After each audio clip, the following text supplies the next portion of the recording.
Si alguna vez te has planteado si te conviene más alquilar tu piso de manera tradicional o lanzarte al mercado del alquiler temporal, estás en el lugar correcto. Porque más allá de opiniones o intuiciones, la respuesta necesita números claros, ejemplos reales y un análisis que combine rentabilidad, riesgo y también impuestos. Hoy vamos a profundizar cuál de los dos modelos te deja más dinero, el alquiler tradicional o el alquiler temporal. Empecemos primero por definir bien los dos modelos. El tradicional es aquel que todos conocemos, un contrato de larga duración, normalmente anual, que asegura tus ingresos fijos y estabilidad. Tú entregas tu piso a un inquilino, él lo convierte en su hogar y salvo incidencias apenas hay rotación. Por otro lado, el alquiler temporal o el de corta instancia se basa en contratos de días, semanas o meses. Puede ser turístico, corporativo o incluso estudiantes extranjeros. Aquí la rotación es mayor, los precios por noche suelen ser más altos, pero también aumentan los gastos de gestión. Es importante mencionar que no todos los barrios tienen mercado para alquiler temporal o vacacional. Hay zonas residenciales alejadas del centro o sin atractivo turístico donde prácticamente no hay demanda de corta instancia.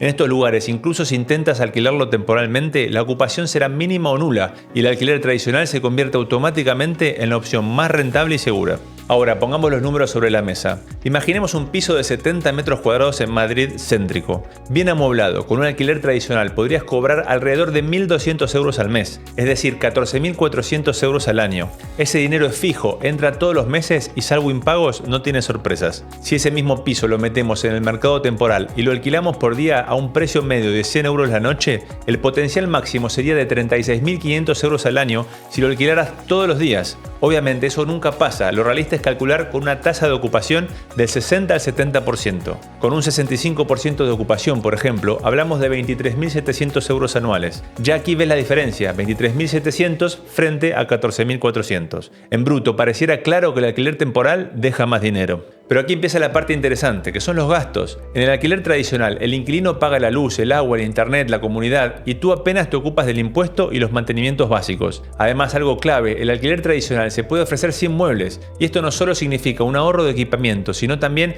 mejorar la estabilidad, porque los inquilinos que alquilan sin muebles tienden a quedarse más tiempo. En cambio, en el alquiler temporal, el propietario debe amueblar, decorar, mantener en perfecto estado y reponer todo lo que se dañe. Por ende, en el alquiler temporal los gastos se disparan, suministros, limpieza frecuente, reposiciones de mobiliario, comisiones de plataformas como Airbnb o Booking que rondan el 15% e incluso los honorarios de agencia de gestión si no quieres ocuparte tú. Si a esos 23.700 euros le restamos un promedio de 20% en gastos, nos quedamos con unos 18.960 euros neto. Aún así, es más que los 14.400 del alquiler tradicional, pero ya no hablamos de 9.000 euros extras, sino de unos 4.500 euros adicionales al año. Y ahora viene la gran pregunta, ¿merece la pena todo el esfuerzo adicional por 4.500 euros más? La respuesta no es tan obvia como parece. Para entenderlo mejor, comparemos qué pasa en otras ciudades. En Barcelona, por ejemplo, el potencial de ingresos con el alquiler temporal puede ser incluso mayor que en Madrid. Sin embargo, aquí entra en juego un factor decisivo, que es la legalidad. Barcelona es una de las ciudades más restrictivas de Europa en materia de pisos turísticos, y operar sin licencia puede significar sanciones de decenas de miles de euros y hasta la imposibilidad de continuar con la actividad. Es decir, puedes tener un gran potencial de ingresos, pero si no cumples la normativa,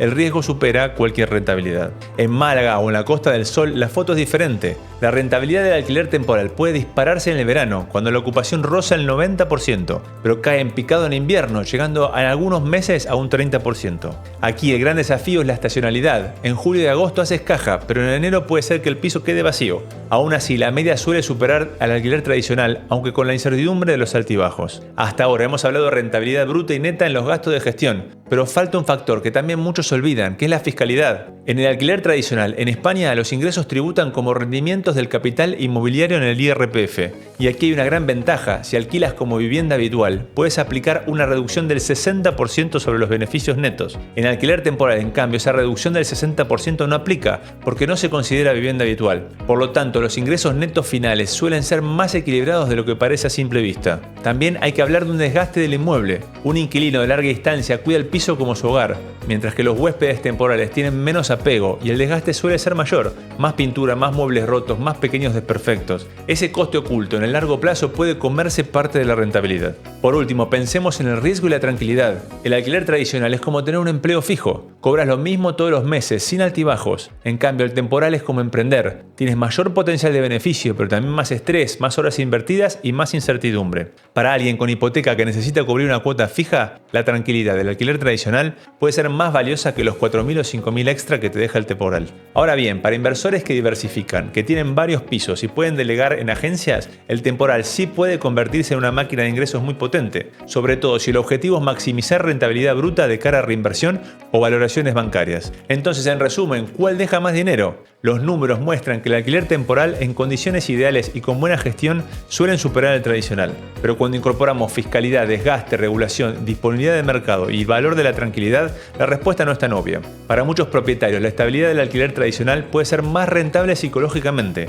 aunque deje algo menos de dinero en términos absolutos. Lo que está claro también es que esta decisión no debe tomarse solo por el potencial de ingresos brutos, sino evaluando cada caso en detalle. La rentabilidad neta, el tiempo que vas a invertir, los riesgos y la fiscalidad. Cada propietario debe hacer los cálculos específicos de su propio inmueble antes de decidir si conviene el alquiler tradicional o el temporal. Y si no sabe cómo hacerlo, es imprescindible investigar, aprender, formarse, porque lanzarse a invertir sin números claros es jugar con riesgo innecesario. Si no sabes cómo hacerlo, investiga y aprende. Sígueme para más.